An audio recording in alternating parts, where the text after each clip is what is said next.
Hello student, आज हम मानक बुक की डिक्टेशन नंबर 56 करेंगे, जो आपके ITI एग्ज़ाम, SSC एग्ज़ाम या कोर्ट एग्ज़ाम के लिए वेरी इंपॉर्टेंट है। डिक्टेशन आपको अच्छी लगती है तो लाइक करें, चैनल को सब्सक्राइब करें ताकि आने वाली हर अपडेट आपको सबसे पहले मिल सके। Ready, start. उपाध्यक्ष महोदय, पुराने समाज से नए समाज को जो विरासत मिलती है, उसी के आधार पर उत्पादन के साधनों का यह समाजीकरण होता है और केवल बड़ी कंपनियां ही इस स्थिति में होती हैं कि उन्हें समाज अपने हाथ में ले ले। पूंजीवादी विकास ही उन्हें इस स्थिति में होती है कि इसके लिए तैयार करता है। इन बड़े कारखानों में मालिकों और उत्पादन क्रिया के बीच कोई भी संबंध नहीं होता, सिवा इसके कि कंपनी हिस्सेदारों को मुनाफा या ब्याज देती है।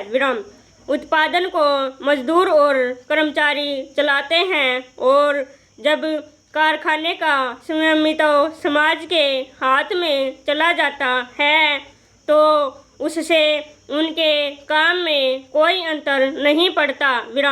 हाँ, उन मजदूरों और कर्मचारियों के वेतन में अंतर अवश्य पड़ता है, क्योंकि जब उनका शोषण करने वाला कोई मालिक नहीं रहता, इससे उनकी कार्य क्षमता भी धीरे धीरे आश्चर्यजनक रूप से प्रगति होती है और वे अपने श्रम को उपयोग पूरी देशभक्ति के साथ करने लगते हैं। लेकिन क्रांति के अगले रोज ही हरेक को समाजवाद को मानने के लिए विवश नहीं किया जाता। अतः क्रांति का तत्कालिक परिणाम समाजवाद नहीं होता, न ऐसा कभी हो सकता। उससे मजदूर वर्ग को वह ताकत जरूर मिलती है और जब समस्त उत्पादन तथा वितरण समाजवादी आधार पर होने लगता है, तभी समाज की रचना पूरी होती है। समाजवादी आधार पर उत्पादन तथा वितरण का अर्थ है, उन वस्तुओं का उत्पादन जो आम लोगों की ज़रूरतों को पूरा कर सकें।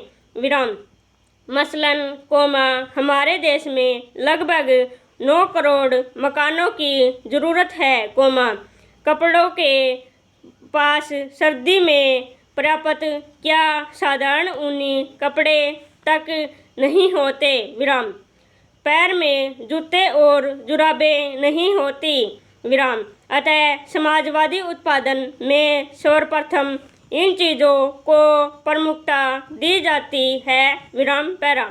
पूंजीवादी उत्पादन, जहाँ यथेष्ट मुनाफा कमाना ही प्रमुख लक्ष्य होता है, जनता की आम ज़रूरतों का ख्याल किए बिना उन्हीं चीज़ों का उत्पादन किया जाता है, जिनसे अधिक लाभ हो।